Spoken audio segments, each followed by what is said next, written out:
Olá, este é um vídeo ensaio proposto na disciplina de Projeto Integrador, Humanidades Digitais e Literatura, pelo professor Rogério Almeida. O público-alvo são os estudantes de ensino médio. Os conteúdos abordados incluem o modernismo e a intermedialidade, com análise e comparação de duas obras, o poema Os Ombros Suportam o Mundo, de Carlos Drummond de Andrade, e o filme Asas do Desejo, de Wim Wenders. Para mais informações, não se esqueça de acessar o conteúdo em anexo. Isso que vocês estão vendo é um desenho intitulado Ângelos Novos, de 1920, do artista alemão Paul Klee, que viveu de 1879 a 1940 e foi influenciado pelos movimentos expressionista, cubista e surrealista ao longo da sua vida. Essa obra foi adquirida e analisada por Walter Benjamin, crítico literário alemão que viveu aproximadamente no mesmo período e cuja reflexão sobre o desenho é relevante para o que será abordado ainda neste vídeo. Segundo Benjamin, esse desenho retrata a figura de um anjo que parece querer afastar-se de algo que ele encara fixamente. Esse anjo encara o passado e nele vê uma catástrofe única, onde ruínas se acumulam sobre ruínas. O anjo gostaria de ficar para trás, acomodar os mortos e juntar os fragmentos, mas uma tempestade sopra do paraíso e prende-se em suas asas com tanta força que ele não pode mais fechá-las, e o impele irresistivelmente para o futuro, ao qual ele vira as costas, enquanto um amontoado de ruínas cresce até o céu. Essa tempestade é o que chamamos progresso. Aqui, através desse anjo feito de fragmentos, Benjamin discorre sobre a relação entre o passado e a forma como nós, seres humanos, nos relacionamos com ele, e o futuro que ainda está por vir, e o conflito que enfrentamos ao superar tragédias e viver o amanhã, que se constrói por cima das ruínas do passado. Ou seja,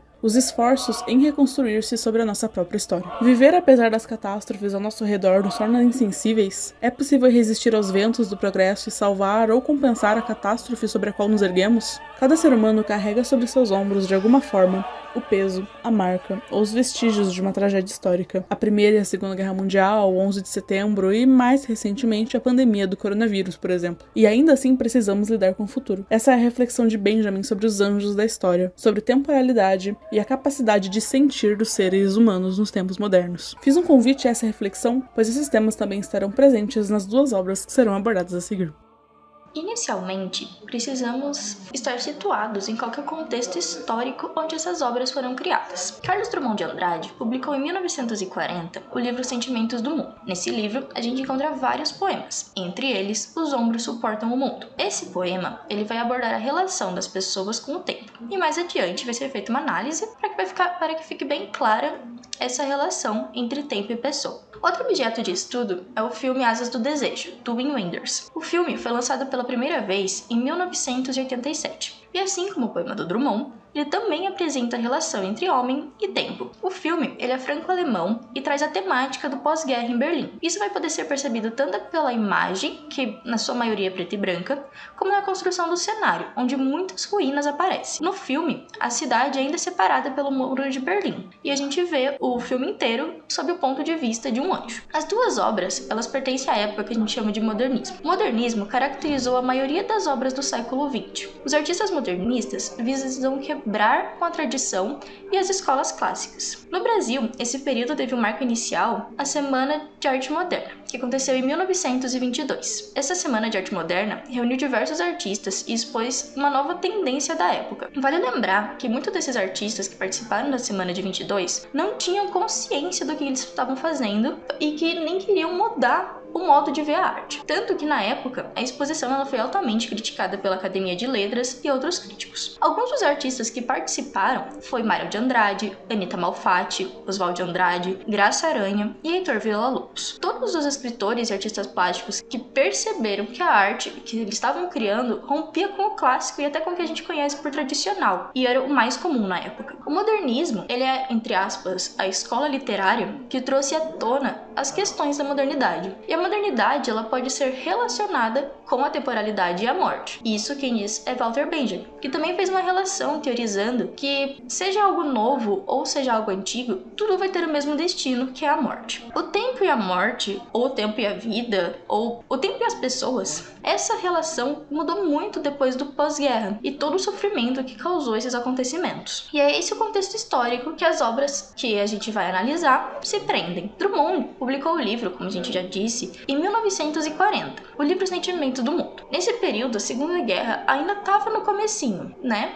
A Segunda Guerra aconteceu em 1939 e foi até 1945, mas é um pós-guerra da Primeira Guerra Mundial. E já o filme, que foi lançado em 1987, é um período pós-Segunda Guerra Mundial, porém ainda está no período de Guerra Fria, que começou após a Segunda Guerra Mundial e foi até meados dos anos 2000. As duas obras são modernas e a relação entre elas pode ser notada nessa relação do tempo e o sentimento que todas as pessoas tiveram com o pós-guerra. Agora que a gente já está um pouco mais ciente do contexto dessas obras, podemos direcionar para uma análise delas e posteriormente para a intermedialidade que a gente encontra nessas duas, ou seja, o que essas duas obras conversam e se conversam e como elas fazem isso.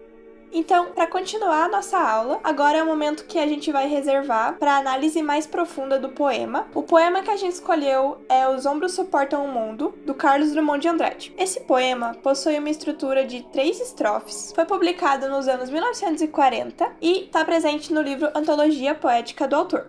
Os ombros suportam o mundo. Chega um tempo em que não se diz mais, meu Deus. Tempo de absoluta depuração. Tempo em que não se diz mais, meu amor, porque o amor resultou inútil, e os olhos não choram, e as mãos tecem apenas o rude trabalho, e o coração está seco. Em vão mulheres batem à porta, não abrirás. Ficaste sozinho, a luz apagou-se, mas na sombra teus olhos resplandecem enormes. És todo certeza, já não sabes sofrer, e nada esperas de teus amigos. Pouco importa, vem a velhice. Que é a velhice? Teus ombros suportam o mundo, e ele não pesa mais que a mão de uma criança. As guerras, as fomes, as discussões dentro dos edifícios provam apenas que a vida prossegue, e nem todos se libertaram ainda. Alguns, achando bárbaro o espetáculo, preferiram os delicados morrer. Chegou um tempo em que não adianta morrer. Chegou um tempo em que a vida é uma ordem, a vida apenas, sem mistificação.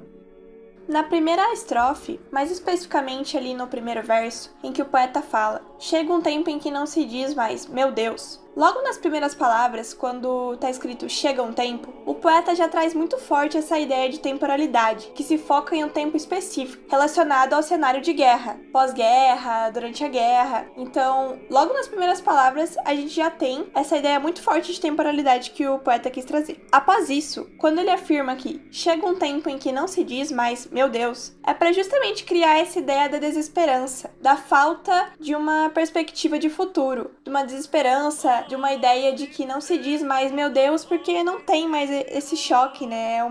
Essa ideia bem forte da falta de esperança em um futuro. Depois disso, quando ele escreve tempo em que não se diz mais meu amor, o foco é no amor e na compaixão, sentimento esse que não foi suficiente para evitar o conflito da guerra e a desesperança que já foi falado anteriormente. E mais pro final da estrofe, quando ele afirma: e os olhos não choram, e as mãos apenas tecem o rude trabalho, e o coração está seco, tem essa ideia do tempo marcado pelo trabalho, de uma sociedade já sem emoção, sem sentimentalismo, que não sente, e tudo isso feito de uma maneira muito mecânica, com esse foco no trabalho, dos olhos que não choram, porque as pessoas já não sentem, e o coração, esse coração que tá seco, né, sem sentimento, vazio. Já na segunda estrofe, quando o poeta escreve: ficaste sozinho, a luz apagou-se, mas na sombra teus olhos resplandecem enormes. És todo certeza, já não sabes sofrer, e nada espera de teus amigos. A ideia que fica mais em evidência é a ideia da solidão. Ela fica muito marcada, mas que, pela falta de sentimentos que a população tem, essa ideia de solidão não causa um desespero ou uma preocupação, somente um desinteresse. E essa ideia do desinteresse fica reforçada no verso que o poeta fala dos amigos, e nada espera de teus amigos. Justamente essa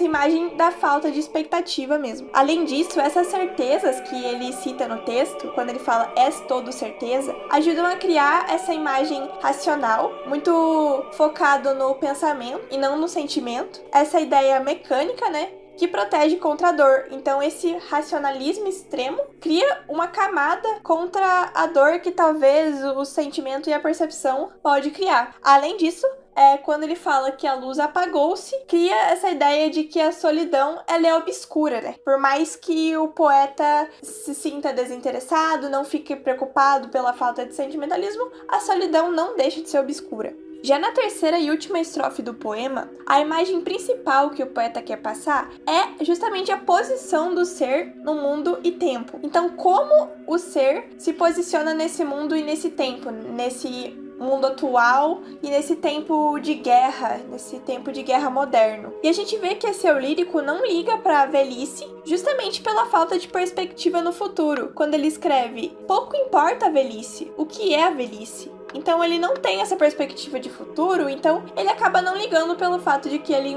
vai envelhecer e possivelmente até morrer. E ele observa que, mesmo com todas as tragédias que estão acontecendo, as pessoas ficam apáticas e a vida continua. No verso que ele escreve as guerras, as fomes, as discussões dentro dos edifícios, ele faz essa comparação da discussão dentro do edifício de uma guerra, discussão em edifício que está numa escala bem menor do que a guerra. Ele compara esses dois âmbitos e coloca no mesmo verso justamente para dar essa ideia de que é algo corriqueiro. Então a guerra é corriqueira a ponto de que pode ser comparada com discussões dentro de edifícios. E que os mais delicados, as pessoas mais delicadas, mais sensíveis, que percebem isso, escolhem morrer. O que reforça a imagem de que nesse espaço, nesse mundo, não tem espaço para o sentimento, porque esse sentimentalismo leva ao fim da existência. Então quem percebe, as pessoas mais delicadas, mais sensíveis, como o próprio poeta escreve, que percebe esse mundo, prefere morrer de tão ruim e bárbaro que tá. Então, justamente reforça a ideia de que não pode ter sentimentalismo, porque se tiver o sentimentalismo, vai levar ao fim. Mas, mesmo levando a esse fim, o poeta reforça que não adianta morrer, porque tudo é sistemático, tudo é automático, que nem ele escreve. A vida é uma ordem sendo a vida apenas sem mistificação que reforça aquela ideia lá do primeiro estrofe que a gente já falou, que não se diz mais meu Deus. Então, sem mistificação, sem religião, sem subjetivo, sem emoção, e que só o presente importa porque não há futuro. E justamente essa ideia de não ter futuro que cria essa imagem de desaceleração que o poema traz. Desaceleração que foca no presente, justamente porque não há futuro. O que importa aqui para ele é viver de uma forma simples e pragmática nessa sociedade capitalista, de guerra, do consumo, sistemático, sem emoção e sem perspectiva. Agora, por fim, para terminar nossa reflexão e essa análise, é importante observar que no poema há uma tentativa de afastamento do poeta para poder captar esse panorama mais completo do mundo. Então, para poder ter essa visão mais geral do mundo, o poeta tenta se afastar. Mas, nessa tentativa, ele acaba falhando, porque esse sentimento que ele diz que não existe, esses sentimentos estão intrínsecos a ele. Então, quando ele escreve, nem todos se libertaram ainda, quer dizer que se libertar é sentir. Além disso, quando a gente faz uma análise mais gramatical, pensando gramaticalmente no poema inteiro, tem o uso contínuo da palavra tempo. Então ele escreve tempo, tempo, tempo, sempre, o que reforça esse apego ao presente, e também o uso contínuo da conjunção e, lá no início do poema, né? Que ele fala, e os olhos não choram, e as mãos não tecem, e o coração está seco, o que cria essa imagem e reforça essa imagem do mecanicismo mesmo, né? Da coisa repetida, né? Traz esse som repetido que pode fazer uma inferência ao movimento repetitivo também, que a gente tá falando aqui faz um tempo. Além disso, é importante observar que o tempo verbal tá sempre no presente. Então, os usos dos verbos no poema estão sempre no presente. E quando se é usado um verbo no futuro, é geralmente de uma maneira negativa. Então, quando o poeta escreve não abrirás, né? Mulher vai bater na porta e você não abrirás. Justamente, talvez, para criar essa ideia de um futuro negativo que não existe. Quando se é falado do passado, usa-se no passado simples. Dessa ideia de que o que já passou, passou mesmo. Então é uma ação terminada. O diretor Wim Wenders é uma das mais importantes figuras do novo cinema alemão, reconhecido pelas obras Asas do Desejo e Paris, Texas. Acompanhe o trailer do filme Asas do Desejo, dando atenção especial para a atmosfera que é criada.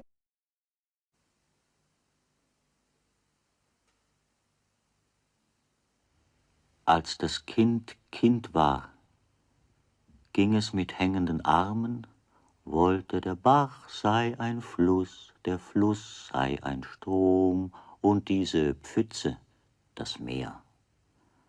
Als das Kind Kind war, wusste es nicht, dass es Kind war. Alles war ihm beseelt und alle Seelen waren eins.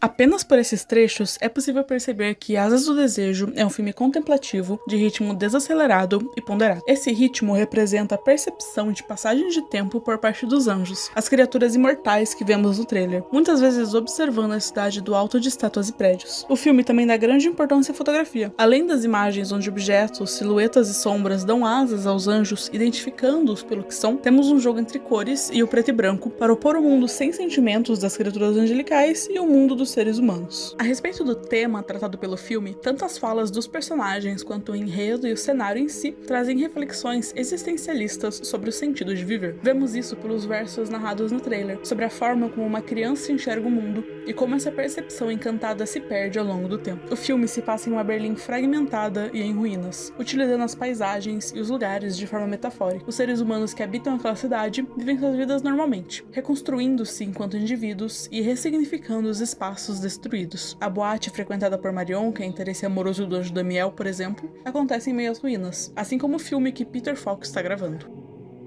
Já com relação ao enredo do filme propriamente dito, ele se inicia trazendo a perspectiva dos anjos que observam Berlim de cima para baixo. Primeiro nós temos os planos abertos da estrutura e da arquitetura da cidade, depois vamos nos aproximando cada vez mais do chão e do mundo terreno, ouvindo os pensamentos e observando a vida dos habitantes da cidade. Os anjos são invisíveis para as pessoas e ficam percorrendo o espaço urbano, os comércios, as habitações e os espaços comuns. Eles ouvem os fragmentos dos pensamentos das pessoas e também as suas conversas, mas normalmente elas sempre acabam interrompidas, então nós só vemos uma pequena parte da história de cada pessoa. Outro aspecto interessante é que os anjos parecem estar ali há muito tempo, pois eles falam que conhecem Berlim desde o começo da cidade, desde antes de ser uma cidade, então parece que eles sempre estão presos àquele determinado local. Na maior parte das cenas, as pessoas que eles observam estão sozinhas e isoladas em seus espaços e ambientes. E vale mencionar também que todas essas cenas da perspectiva dos anjos estão em preto e branco. Elas manifestam, provavelmente, o isolamento e a descrença dos seres humanos na cidade que ainda está relativamente devastada no período pós-guerra. O filme possui diversos monólogos. O primeiro é bem marcante e ele diz respeito à infância e à admiração com o mundo que todos nós temos nessa fase da vida, mas que se perde com o passar do tempo. O monólogo diz o seguinte: quando a criança era criança, andava balançando os braços. Desejava que o riacho fosse rio e que o rio fosse torrente e a poça d'água o mar. Quando a criança era criança, não sabia que era criança. Tudo era cheio de vida e a vida era uma só. Quando a criança era criança, não tinha opinião, não tinha hábitos, sentava de pernas cruzadas, saía correndo,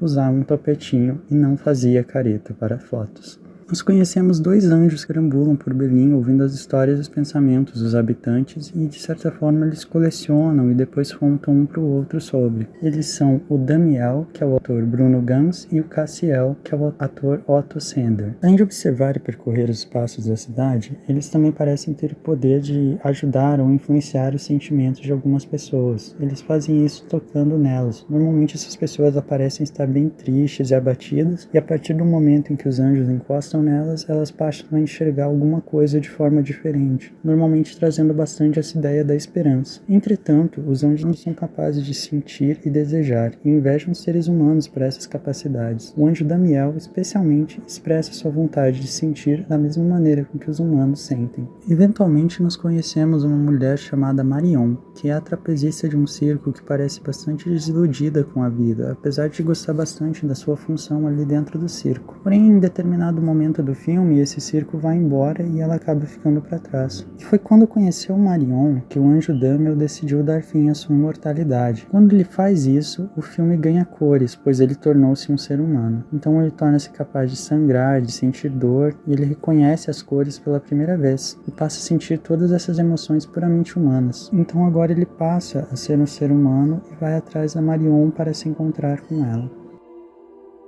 Bom, agora então, com as obras escolhidas para o projeto devidamente apresentadas, nós vamos iniciar uma reflexão em torno das possíveis semelhanças e diferenças que a gente encontra entre o poema de Drummond e a obra audiovisual de Wenders, sendo essa, o filme Asas do Desejo. A gente também vai fazer uma análise comparativa, visando uma metodologia intermediática, já que nós estamos falando de um texto e um filme, respectivamente. Começando então, abordando algumas características do poema do Drummond. Algumas, inclusive, já foram mencionadas aqui no nosso nosso vídeo, mas eu vou retomar para que daí a gente possa fazer então essa análise comparativa e também poder realizar certinho essa reflexão. O poema Drummond, Os Ombros que Suportam o Mundo, ele já, desde o início, logo no primeiro verso, ele vai trazer a ideia de temporalidade, né? A gente já consegue observar ali no primeiro verso, quando ele diz: chega um tempo em que não se diz mais, meu Deus.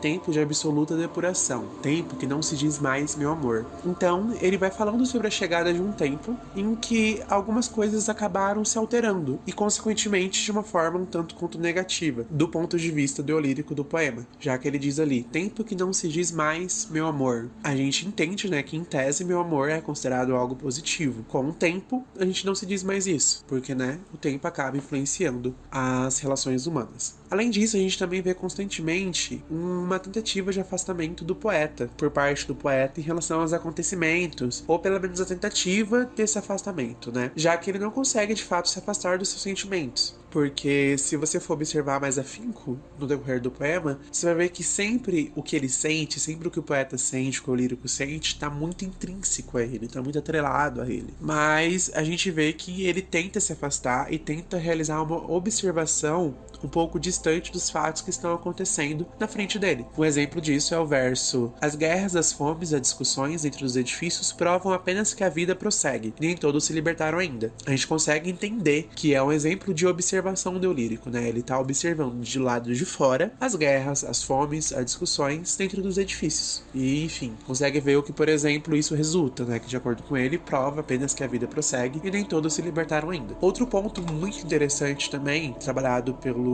poeta, é que ele não consegue enxergar uma expectativa de futuro. É naquele verso mesmo que ele cita: em vão mulheres batem a porta, não abrirás. Ficaste sozinho, a luz apagou-se, mas na sombra teus olhos resplandecem enormes. És todo certeza, já não sabes sofrer, e nada espera de teus amigos. Então o poeta literalmente diz que em vão as mulheres batem na porta, porque ela não vai se abrir, e também não tem como a gente esperar nada dos seus amigos, né? Ele fala assim: nada espera de teus amigos, não tem como se esperar algo dos amigos, porque não há uma perspectiva de futuro. Separei esses 3 pontos como o foco principal do poema, porque é o que a gente entendeu como pontos muito visíveis também no filme, seja de forma similar ou seja de uma forma como se fosse um contraponto, mas que faz uma ligação, entende? Por exemplo, o filme ele também trabalha a questão da temporalidade, mas a gente consegue ver isso um pouco melhor no filme com o circo, né? O circo onde a personagem principal trabalha, que é um circo itinerante. A gente percebe que conforme a temporalidade foi acontecendo, conforme o tempo foi passando, o circo ele foi perdendo o seu valor,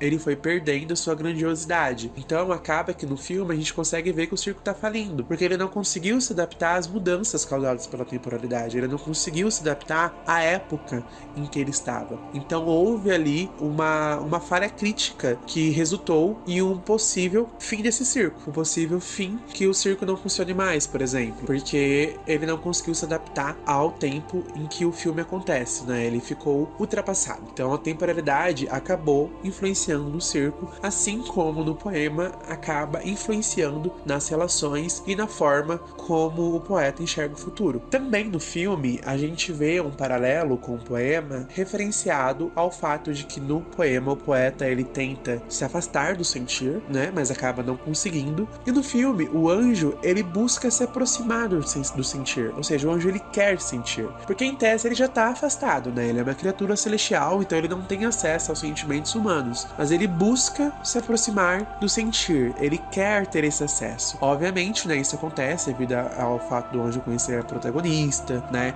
começar a querer ter sentimentos por ela e etc, e acessar algumas coisas que só os humanos conseguem acessar. Ele, como uma criatura celestial, não, mas ele busca se aproximar desse sentir. Já o poeta, ele se afasta disso, mas, né, continua sentindo, porque não tem como as coisas ao redor dele, né, a temporalidade, tudo que tá acontecendo, não influenciar ele de alguma forma. Uma coisa também muito interessante de fazer um paralelo, né, uma intermedialidade com o filme, com o poema, é que o poema poema ele trabalha com a cidade caída, né? Ele tem aquela questão de que as coisas ruins estão acontecendo, a guerra está próxima, as pessoas estão perdendo o amor, as coisas estão se passando. Então é como se o Peter já não tivesse tanta esperança, né? Ele tá trabalhando com a queda da sociedade, basicamente. Mas no filme, o que é trabalhado é a cidade em reconstrução, em um contexto pós-guerra. Então a gente vê ali a vontade das pessoas em criar novos alicerces, criar novos momentos, porque a guerra acabou. Então, uma coisa também muito característica que é visível de ver isso no filme é com o uso das cores, né? Que o filme inicialmente tem preto e branco, mas posteriormente acaba ficando colorido para representar essa ideia de que algo novo está vindo, algo novo está acontecendo, né? Estamos nos reconstruindo, né? O passado está ficando para trás, o passado difícil. E o poema já não. O poema ele já trabalha com a ideia de que as coisas estão desmoronando. Daí, para a gente conseguir então finalizar esse momento de intermedialidade que a gente trabalha, né? Faz essa comparação com as duas obras, vou retomar aqui a obra apresentada lá na motivação, inicialmente do vídeo ensaio, que é a obra Ângelos Novos, de Paul Klee, que basicamente é aquilo que eu falei já anteriormente, né? Que enquanto o lírico de Drummond observa as ruínas do mundo e tem toda aquela questão que ele se deprime com a questão da insensibilidade dos seres humanos, toda a questão da modernidade, da guerra, os personagens e também os cenários, né, de Wim Wenders, eles reconstroem-se em cima dessa mesma ruína. As pessoas, elas vivem entre as ruínas de Berlim, mas elas acabam ressignificando esses espaços, né? Dando um novo ar para eles, um ar de novo, um ar de recomeço. Então, para finalizar, esse foi o nosso vídeo ensaio, onde nós abordamos as duas obras citadas, o poema Os Ombros Suportam o Mundo, de Drummond, e o filme Asas do Desejo, de Wim Wenders, e demos uma ênfase especial na intermedialidade entre os dois. Nós agradecemos por você ter assistido até aqui e esperamos que tenha gostado da aula.